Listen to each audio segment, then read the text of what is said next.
Now we're going to look at two-dimensional chi-squared equations.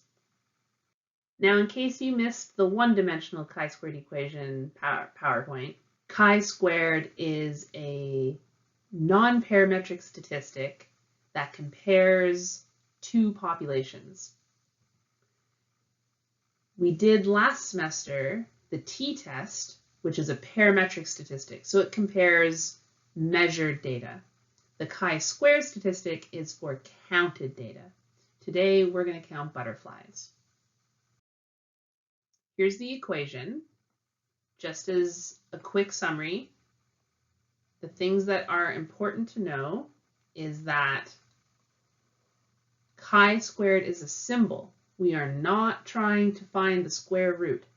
We do not want to find chi in itself. We're finding chi-squared. This is the Greek letter chi, this squiggly x. This symbol is the sum of. It means we're going to take this whole part and add it to itself over and over and over again.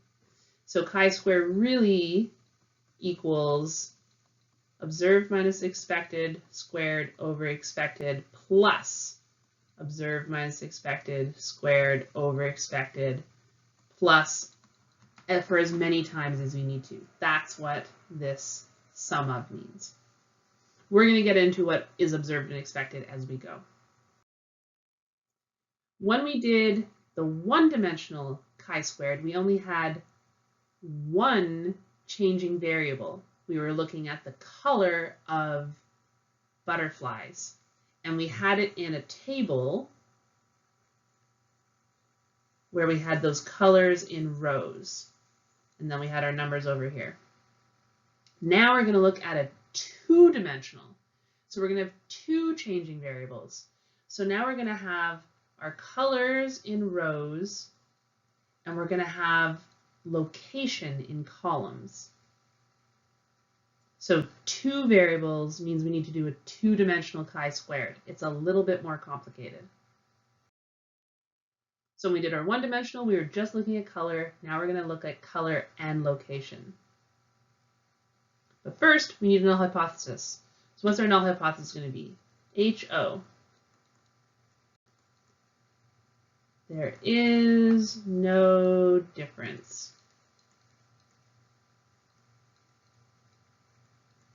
Easy start. There is no difference. There's a mark or half a mark.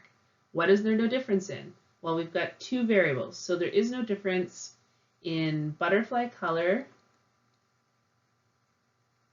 in the color of butterfly species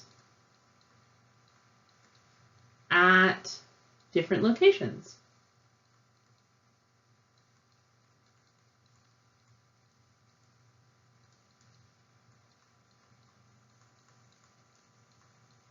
And I'm going to put in North America because I know that we're just dealing with North American butterflies in this case. So here's our chart. We're going to look at orange, white, and blue butterflies. So we've got three categories in variable 1, color. And we're going to look at West, Central, and East North America. So we have three categories in our second variable, location. So variable 1 is color, and there's three different categories of color. And variable 2 is location. And we have three different categories of that second variable of location. So now let's count butterflies.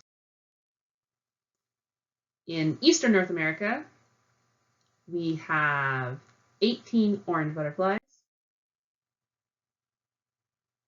only 6 white, and only 3 blue. So lots of orange, not so much blue and white. In Central North America, we've got 16 orange, only 6 white. But look at all the blues. We've got 11 blue. In Western North America, we've got 18 orange, We're not counting this one that's both orange and white. We have 14 white, but only 2 blue. So let's put that all together. So here are all of our observed values. So now I'm going to make this table. I'm going to split this column in half, and I'm going to add expected values. I'm going to split this column in half and add expected like that. The total is the same. The total of the expected values will be the same. So this is going to look a little different now. How do we find expected? So do you remember last time with our one-dimensional equation, expected equaled the total divided by the number of categories.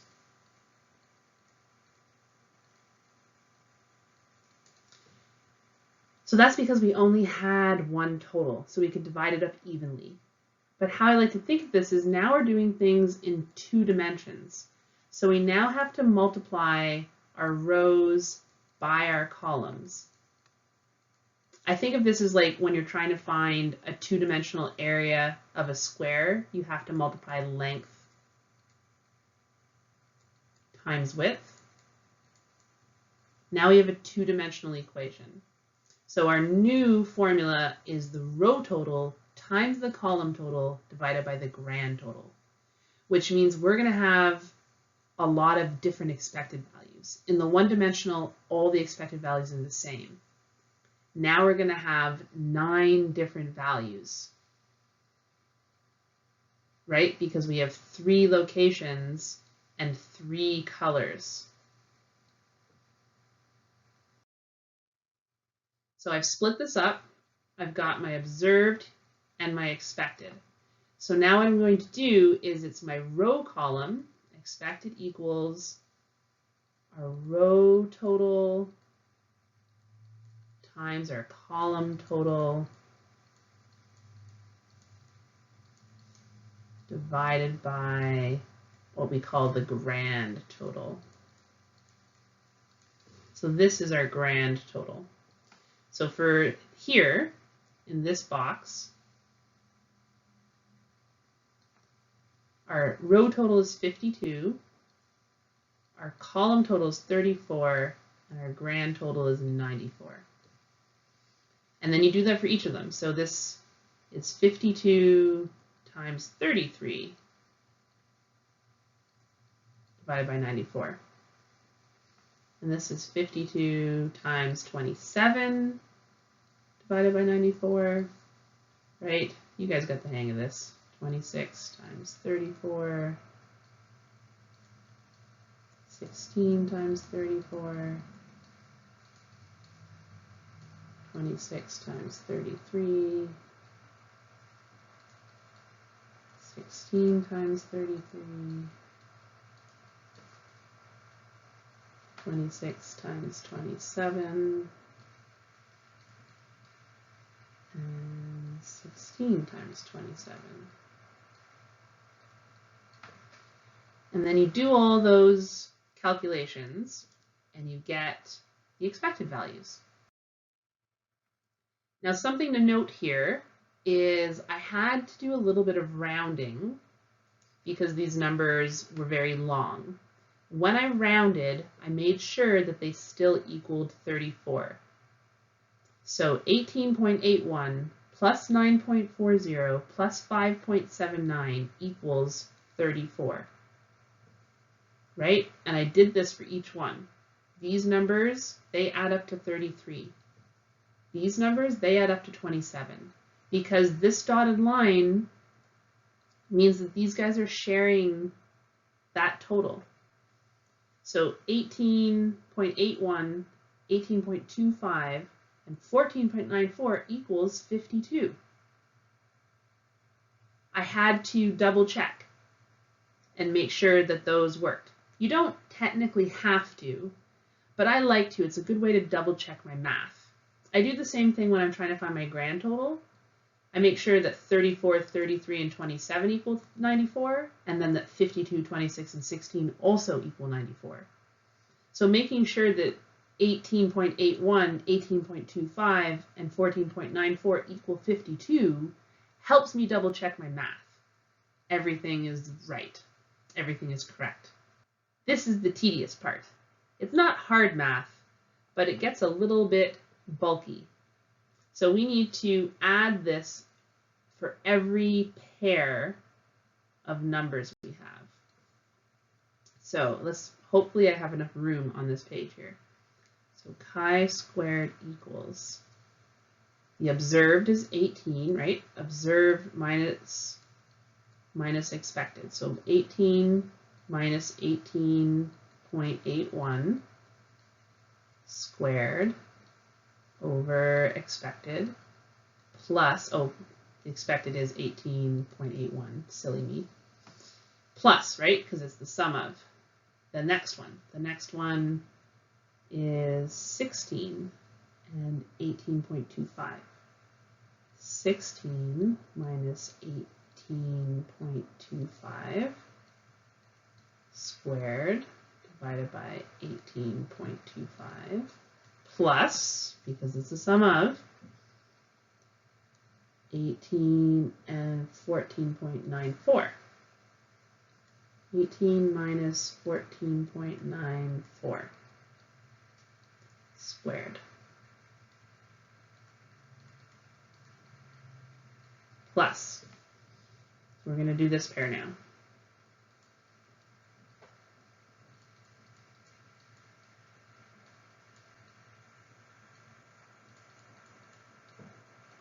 Plus.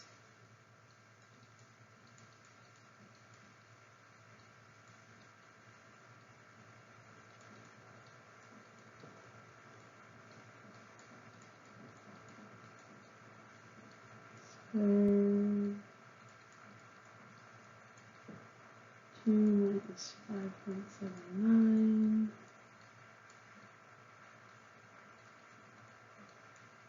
plus 11 minus 5.62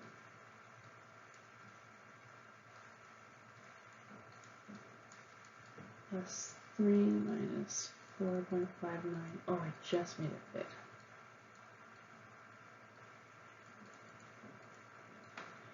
And then it's about doing the math. I like to do this in columns. I find it goes faster using my calculator. So I do the first one. 18 minus 18.81 is negative 0.81 over 18.81. 0.81 squared is 0.6561.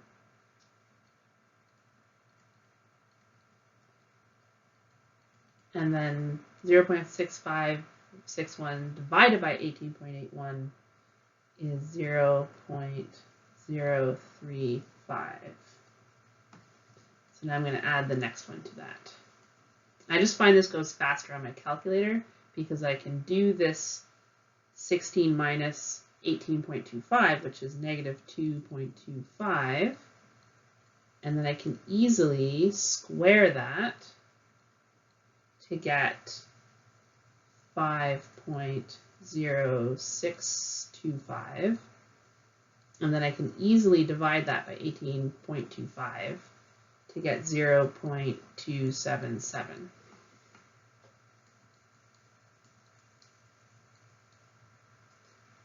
And I'm slowly going to go through all of these so that you guys have the answers, but it just takes a little bit of time. I've written them down so that I don't have to do them all out. So I'll go pretty fast.